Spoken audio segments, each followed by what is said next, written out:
Hi, welcome back. We're the Book Mavens. I'm Rachel. This is Amanda.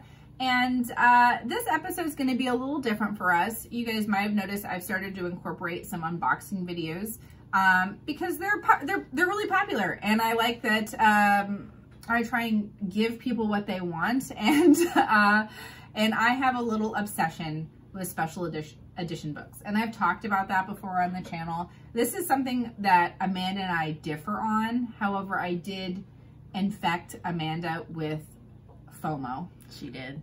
I really did. And I did join some subscription boxes, which I'll admit I have subsequently canceled. But I did participate for a while. I think it was more her impatience because... That's probably didn't help. Yeah. So anybody who is involved with anything regarding book collection, you guys know that a lot of the services that offer special edition books, that there's major paper shortages going on. There was shipping and supply issues because of COVID, that a lot of things slowed down. So people were having to wait for their subscriptions to kind of go through. And because these are small businesses, they were continuously charging every month, but you weren't getting your boxes. So some of them were 2 to 3 months behind. And so when Amanda decided to start, she wasn't getting her Which box. I knew. That's the thing. It's like, I knew it, but like my personality is very, apparently, I learned. I knew it was, and I knew it, and intellectually I was there. I just found, and I will say, because one of the other big factors for me is because I didn't have the inability to pause. Of the books that I received, I really only wanted to read one of them. So to be fair, I should have processed more deeply that I'm not as big of a fantasy reader or fantasy lover, and therefore fantasy-based subscription boxes were maybe not the best choice for me. But I did it, and then the other thing I learned is that I don't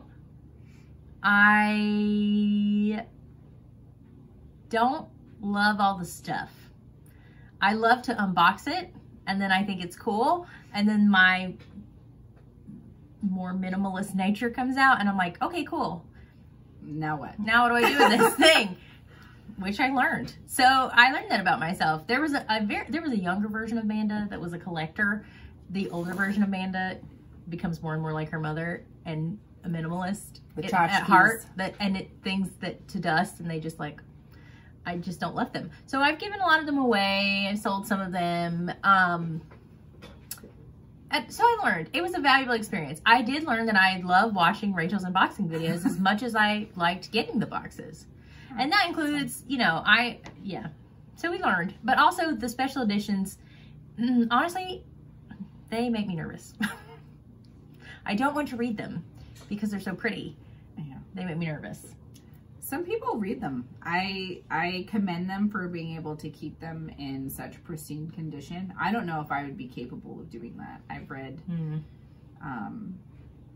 none of my special edition books. Well, you have read most of those before you got them, though. A lot of them. Not all of them, but a good chunk of them you've read before or read the author before. Yeah. So I think that makes a difference, too, is that you knew you would like the books. And, well... Is this the point where I should show them my books? Well, Amanda believes in loving her books thoroughly. And so, yeah, so she has a nice, gentle way to put it. Okay. That's probably the other thing. They're well-loved copies. I can't own multiple copies of a book. I just can't. I don't. I also have you are right. If I love it enough to keep it on my shelf, I really love that book. So I give you Exhibit A. This is the first Harry Potter book, Harry Potter and the Sorcerer's Stone. This is the book that my mother bought my sister for Christmas when they first started being printed in the US. This has been through all of my siblings many a time. I have read this book dozens of times. I actually lent it to somebody recently, and they brought it back to me the next day and said, I can't read this book. I'm scared I'm going to lose a page, because it is, in fact, in pieces. Not attached to the binding for the most part, and there are loose pages, but they're numbered. Just put them back in order. So, to be fair, should I get a new version of this book? Probably. But why? I can read this one. I read it all the time. And it's fine. Now, this is probably a little bit more of an extreme example along that case. But, like, this book has been in many a backpack, on many a trip, read many a time. This is one of my other favorite books. This is the original copy that my friend gave me. And it's very loved. The pages are very dogged. The binding is well broken in. But, you know, and if something happened to this particular copy of the book, I would be sad, but I would not be, like, crushed. My view on books is, it's the same thing with sunglasses. If I don't buy sunglasses that cost very much, because when I lose them or break them, I don't want to feel bad about it. Books are kind of the same way. I want my book to go with me in my life, and my life is not always the most delicate. Sometimes it's a little rough and tumble. So I want the book to be, I don't want to be sad about the book. I don't want to be worried about the book. I want to just be able to enjoy the book wherever I am. And so my books do tend to take a beating. And I look at the beautiful special editions and I'm just like, you're just too pretty to come with me. And I don't want to have, and again, it's that not collector's nature. Rachel and I look at them very differently. Rachel looks at them as pieces of art. Mm-hmm. And I look at them as things I can't read. And I just can't do it. I just can't get into it. I love them. I love looking at them. I think they're pretty. Well, I thought I would show off, I mean, because I love them, some of my special editions, where I got them from in terms of quality and different places that you can get really beautiful editions and what they look like and what the kind of sticker price are for some of them. And in terms of, you know, there's a huge resale value for a lot of special editions. So I know there are lots of markets in which people will resell special editions. It's really fun. It's like treasure hunting for me at this point, because there are some special editions that I really want that aren't available retail anymore. So you have to find them. You have to find them secondhand. And I'll show you some of them that I got secondhand. You know, when you want to have this collection, it is very addictive, I'll be honest. And the FOMO in terms of, you know, fear of missing out of new editions coming out is real. And some of these books are expensive. And so it is a real kind of battle to try and set limitations for what you want to collect, because you don't want to miss out on something, especially if it's an author that you really like and they're putting out a new edition that, you know, you want it because you love it so much. And so it can be a challenge. It's difficult. So I have placed limitations on my book buying. Amanda knows, and I stick to it so well. She does. And I will not spend more than $50 on a book. Like, I won't. Secondhand or whatever, I won't. And now if it's a set, of course I'll go more than 50, but it's $50 per book. I won't go above that. And, you know, if you look long enough, you get lucky sometimes, and that certainly happened with some of the books that I've gotten. But but yeah, so I definitely have to put limitations on myself, or I go a little crazy. But you should tell them about you thinking of them as pieces of art. I do. Well, I do think of them as pieces of art. I have a plan for my house to put up big bookshelves. They'll be displayed. Beauty and the Beast style, guys. Yeah. Ladder with and everything. a ladder. Yeah, it's my dream. And it's my dream for you.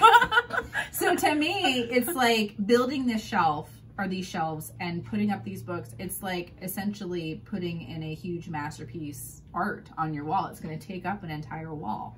That's important to me, and it's beautiful, and I want it to be really aesthetically pleasing, and having these beautiful editions matters. Now, that being said, in terms of how people organize their bookshelves, I don't get the rainbow. Have you seen that? I have. It's all like that home edit stuff. Yeah, which is I mean, I like the home edit, but for me, that's not how I organize my books. That's not for me. Like, no, authors separating Mine's more out like a library. I got zones. By color. Yes, that's how I like, by genre, category, subject. Yeah, and so I don't know how people function that way. Maybe they're not trying to find the book very often. I guess. I mean, that's like really using your books as display art pieces. Mine, I want them to be displayed, but it also has to make sense, and that I can't. Like, my brain just can't wrap itself around. Yeah, I mean, I say that with all yellow books behind me. Those are all the same book. They are. Yeah, it's my Nancy Drew collection. I just can't imagine separating out a set, because the spines are different colors. Like I just can't. That does make sense. Like, I would be interested to see somebody who's done a rainbow in terms of like living with it. Do you find that has impacted the ability of you to find a book? Do you find that because you're familiar enough with your shelves, it really doesn't matter? I'd be very interested. If anybody has a rainbow shelf, let me know how that's actually going for you in practice. Like I'm genuinely curious. My concern is always that I won't be able to find what I want when I need it. Hence my not doing that. But like, I would be interested to see if anybody's ever actually done that. How does that affect your day to day? Or do you really only do it with books that you're not intending to have to go back to very often? Or, yeah, let us know. We're interested. Well, you also have the minimalist aesthetic as well, where they're just flipping them so it's the pages out. And I'm not talking about sprayed edges like this. You'll know what book that is because it's so distinctive because of the sprayed edge. But no, just like the beige pages. And well, so a lot of shows, like people who are putting their art, like people who are taking pictures of their shelves and stuff, they're doing that so that they don't run into like copyright issues. Because like, let's say it's a television show like The Home Edit, right? Because it's a television show that they make money on, they have to basically get all the books and stuff approved and all like the art. So what a lot of them do. Aesthetic. No, it's true, but a lot but I wonder if which came first. Oh, I don't know. If people are copying what they've seen on like home improvement shows where they flip them because then they don't have to go through the process of getting all of those approved. And then if that's like, is it a chicken and egg thing? I'm interested. If people saw it and said, oh, I want to do that. And then it became a trend. Is it like a thing for the shows? I didn't even know that. I mean, because so many people like on TikTok and YouTube, they display their shelves all the time with all of their titles. Well, but a lot of them are not making like commercial money off of their, because a lot of it has to do with like, a lot of it has to do with the commercial nature of it. Like an HGTV show can't do it because of the. I'll never be on one. Unless it's, listen, if it's one of those shows where they just come into your house, but it's got to be the right one. I want the one where they leave the stuff. Not that Amanda has to come up with the money to pay for the stuff that now looks good and she's going to be sad when it leaves. Yeah, that's devastating. I want, that's what I'm interested, like one of those full-on makeover shows where somebody's just going to come in and solve all my problems. Okay, I like that. Sign me up. Sign me up. I'm sure I could come up with a list of problems. I have a list of problems right now that could be addressed by someone.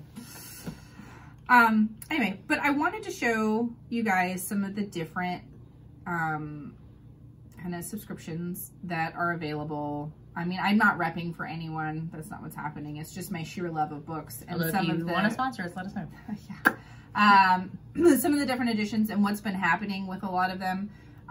So the first subscription box that I signed up for was with Bookishbox. And right at the time that I signed up for Bookish, they were really, like a lot of it isn't even about the monthly box that you get. It's the access to the special editions they also release every month. So that is where like you're going to spend your most money, but you're also going to get probably the most customized editions. So for example, The Witch Haven was the first book that I got with Bookishbox. So you can see it has sprayed edges. They're not stenciled, they're just sprayed, but the cover isn't really all that customized. Now on the inside, they do other things like you have custom end pages and like the foiling will be different than what you would see on a regular hardback you would see in like Barnes & Noble or other just regular kind of box retail stores. But they've gotten more and more specific in terms of how they're designing the covers. So for example, if you look at something like Electric Idol, which was a new one. This just came out this past month. And they're releasing 2 others with Katie Roberts is the author of this one. And they're all going to be matching, but these are incredibly customized. This is not remotely what the original cover for Electric Idol looks like. So the level of customizations has definitely increased. And I feel like the boxes are getting more competitive with each other. So like the classic example that I could give you would be the Fairyloot subscription. Fairyloot's been around a long time. It used to be just primarily based in the UK, and you had to pay a tremendous amount of shipping here in the US to get them. And now they've opened up a kind of separate branch in the US, and it certainly saved everyone on shipping costs, which is nice. And their customizations recently have been very bright. They're known for going for more like a pastel or super really intense, very like color saturated books, but this is the most recent one that was released. And it has, you can see it's not just a sprayed edge, it's stenciled with the design. And so they're kind of one-upping each other a lot. So Bookishbox is at the top. I'm going to kind of show you kind of the top 3 subscription services. So Bookishbox is rising. Their subscribers is going up every month because their customizations are really nice. And they're also getting great contracts with a lot of really well-known I actually want to read this book looking at it with this pretty little dragon side. I'm like, I want to read it. And this cover is very different than the UK cover. So Fairyloot only customizes the UK covers. So if you know anything about book collecting, you know that the US and the UK covers are often very different. So this is an example of the UK cover. So like I said, anything with Fairyloot is going to be based off of the UK design. And this was my first Fairyloot edition book that I got. I'm fairly new to the subscription boxes. I haven't been a years-long collector or anything, but this is one that was really kind of highly sought after because of how detailed the stenciled edge was. So like these beautiful flowers and everything, this is a beautiful book. And in terms of resale, I mean, people do resell them. This one's worth quite a bit more than what the retail price was for getting this inside the box. But you can see they are really, really beautiful.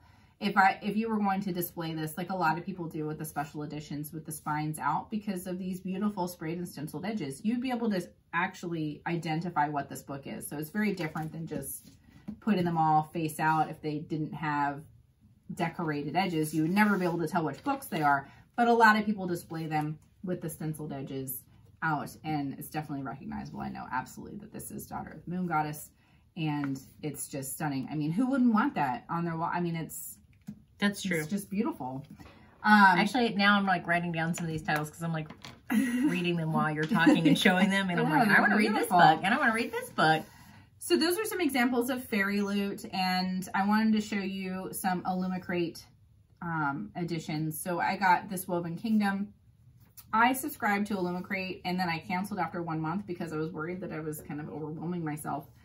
And I really regret it. I should have kept it because some of the other editions that have come out that I haven't gotten. This is the FOMO experience. So you see that different boxes they get contracts with different authors, or a lot of them actually repeat. Like there are several editions of Gallant and the Atlas 6 that a bunch of the boxes are doing, but then you're worried, am I getting the best cover? Am I getting the most customized edition? And so then you end up having multiples of books because they're all different. And then some people who really love an author end up with 3 or 4 copies of the same book, but they all look completely different because you love the book so much, or you love the author so much. And so you end up with tons of the same story. But once again, if you're using them for display purposes. Yeah, if you go to the Potter collector, like that's all, they're all just, he has every edition of Harry Potter, like every cover, every language, like, you know, you gotta love it. You gotta love it for the love of the collecting. That's part of the journey here. Oh yeah. Oh, and to be able to find them, it's amazing. And like these stenciled edges, this is my first book that I got that had the heavy stencil. And I just love it. It's just beautiful. And I can't wait to be able to display that. And I'll say, even just sitting here touching all these beautiful books, I'm like, I do want one. I'm writing down stories that I want to look up to read later, but like there are some of these books, they're so beautiful. I just would not carry them around. But maybe I'll get to a point in my life where I actually read at my house and not wherever I happen to be. But that time's not now. They're beautiful. Gosh, I really love this one. I keep going back to this. Look how beautiful this book is. Really, I mean, like, guys, it's really stunning. Some of your books go missing. No, I'm just kidding. This is another Illumicrate title, A River Enchanted. I'm actually really excited about reading them. Some of the titles I'm more excited about reading. I haven't read this one yet because it deals with like Scottish mythology and folklore. So that's right up your alley. Right up my alley. So what we have here, you can see that the sprayed edges are really pretty. I purchased this one secondhand because this one released before I had my Illumicrate subscription, so I had missed out on this. But like I said, there are so many different buy-sell trade groups that you can join to be able to get your hands on some of these older editions. And once again, stunning. And something you absolutely would be able to recognize. He gave up on me. I think he's coming to you. Well, you know, my arms are not as long as hers. You're going to have to really come on up here.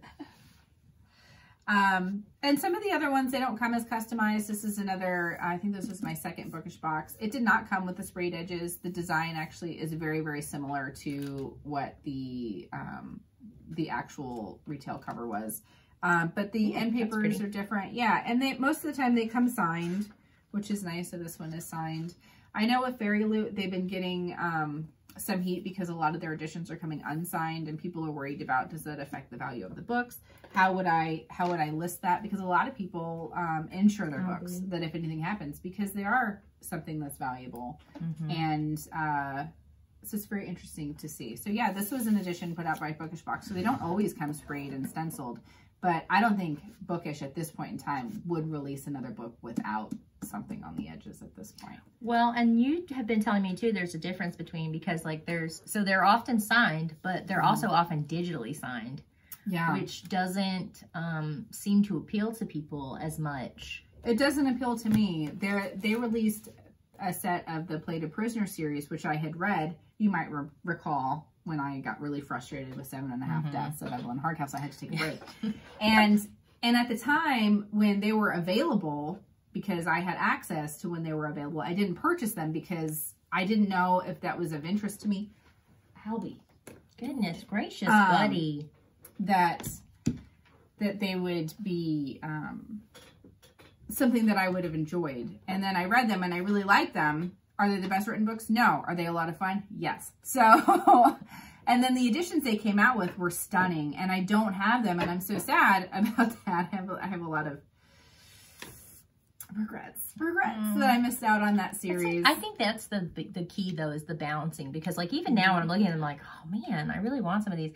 FOMO is like really, FOMO makes us do things that we don't need to, but we also, I think the fact that you set up parameters for yourselves is the key.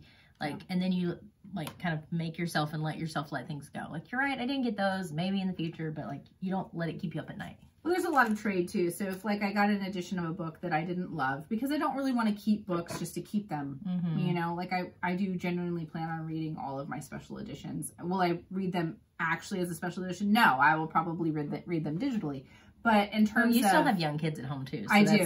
So it's really difficult to do that. I mean, a lot of people will just take the covers off and use like a book cover on them to protect them.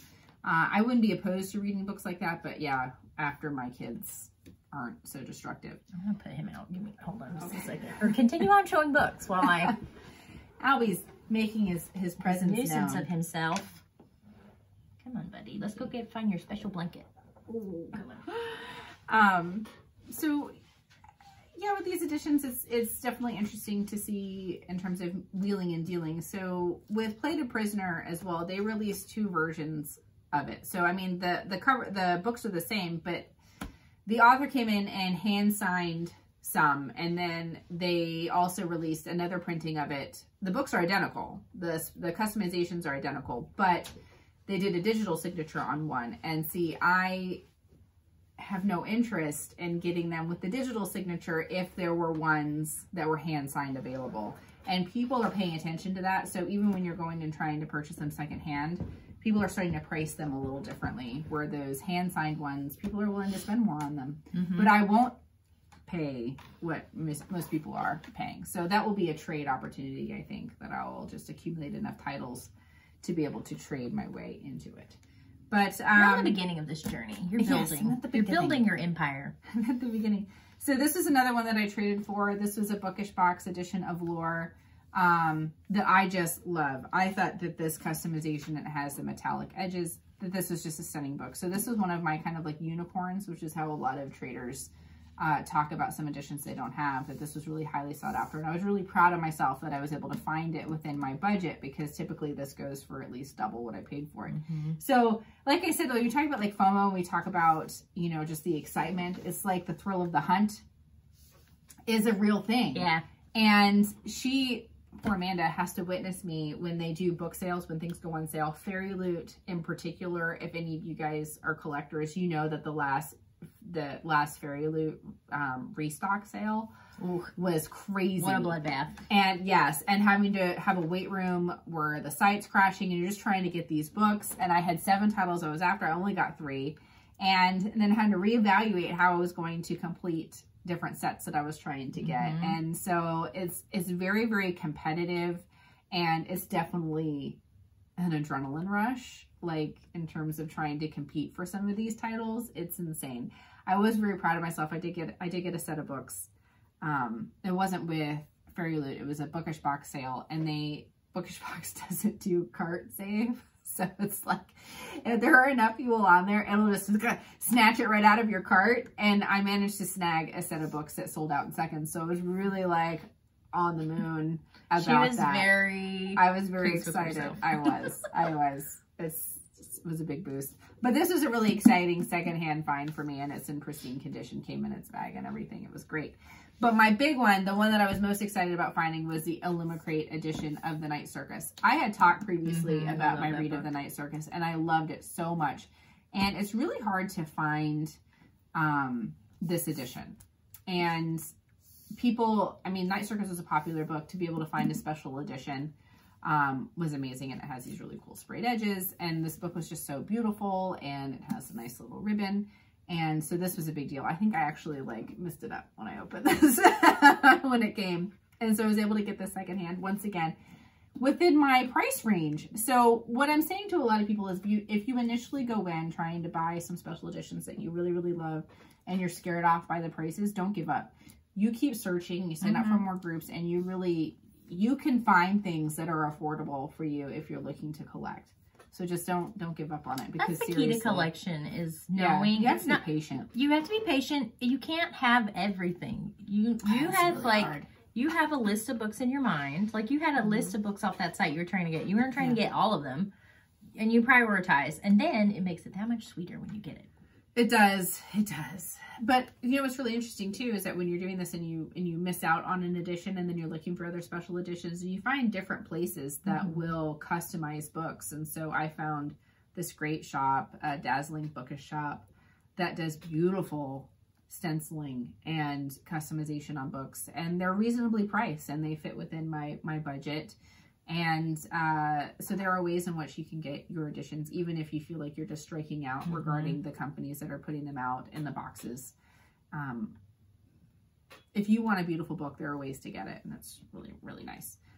This is another one I got. This is actually through Owlcrate, which is another book subscription box. I've never subscribed to Owlcrate, but I really like this. I thought the red was really, really beautiful. And the book itself sounded really interesting. So I was excited to grab this one. I got this one for cheap because Owlcrate aren't worth as much, apparently, as the big three that I talked about.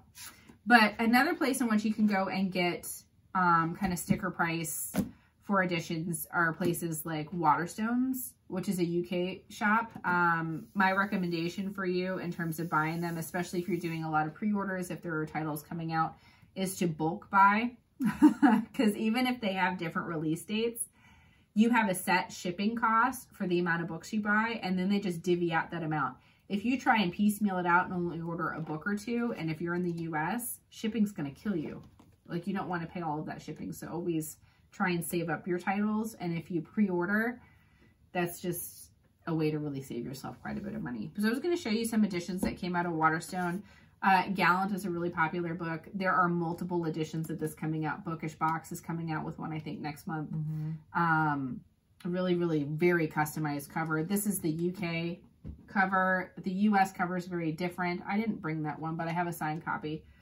So I'm going to end up with three. I'll have three different editions that look completely different from each other, and that's going to be tough. So some people get them and they try and figure out which customization they like the best, and then sell the others. You love V.E. Schwab, so. I do love V.E. Schwab. I'm a big fan of V.E. Schwab, so it'll be tough to try and decide. But Waterstone does release special editions with the sprayed and stenciled edges. So if you like the edges and you're really, really scared about committing to a subscription box to try and get them, Waterstones has beautiful sprayed editions. I mean, this is really, really pretty. So that's available. I was just going to show you some. So this is Waterstones Atlas 6. Sometimes when they do the mock-ups, though, it doesn't look quite like it shows in the pictures. So I know a lot of people were really disappointed with this edition because of the edges. They thought it would be metallic, and it's more of a yellow, that it would match the foiling. It doesn't really bother me. I can see why that would be misleading in a picture, like looking at it here in person. I mean, it's yellow. There's no metallic quality to that at all. So sometimes, you know, when you look on the mock-up, it might not be what you actually get. And this is another one that was just really, really pretty. This is my first ones that I bought from Waterstones. Just had a really nice edition. And then this one was my latest that I got from Waterstone that I'm trying to convince Amanda to read with me. She hasn't confirmed that she will. But this is right up your alley. I know. We just have so many books on our list, Rachel. But look at this. I just couldn't resist the real trouble is the periodic tables on it. I mean, like, how cool is that?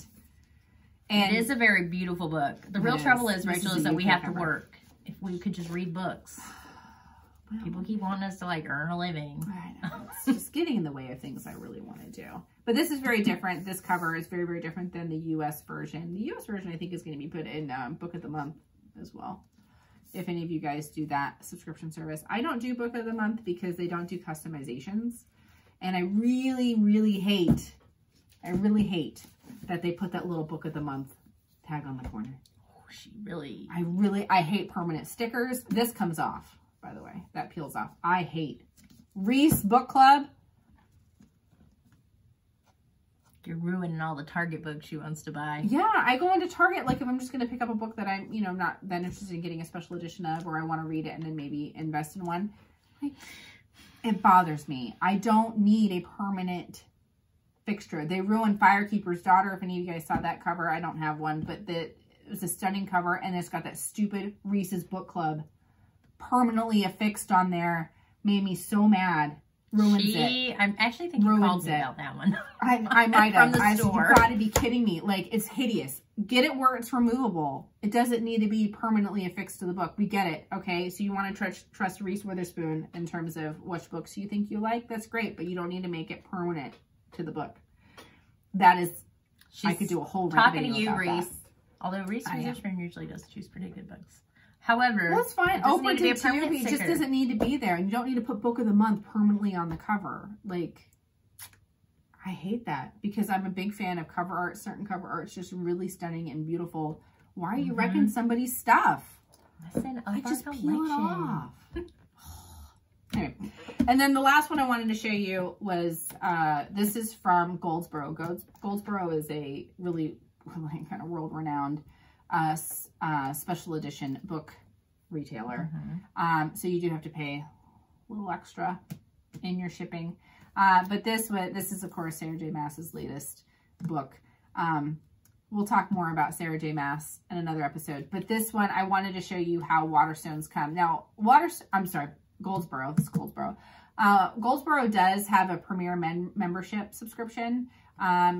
It's like a book-only deal. It doesn't come with all of the swag that some of the other boxes come with, like Fairyloot and Bookish and stuff. But the editions I really like because they always come with this kind of plastic kind of sleeve, almost like a library book. I actually thought it was a library edition when she came in here with it. It's just awesome. And so this is, of course, this is a UK edition. If you ever notice, like the spines between the US and the UK editions of Sarah J. Maas books, like with the Crescent City, UK is really, really big and it's long, whereas the US editions, it's typed this way instead of this way. So you can always kind of tell the difference. But this was really exciting. Had to compete for this one, had to get on a time because it's signed. So there's no other customizations, but Sarah J. Maas does not always do mass signings. So it's really, you know, this book is definitely a collector's keeper edition just because it's signed.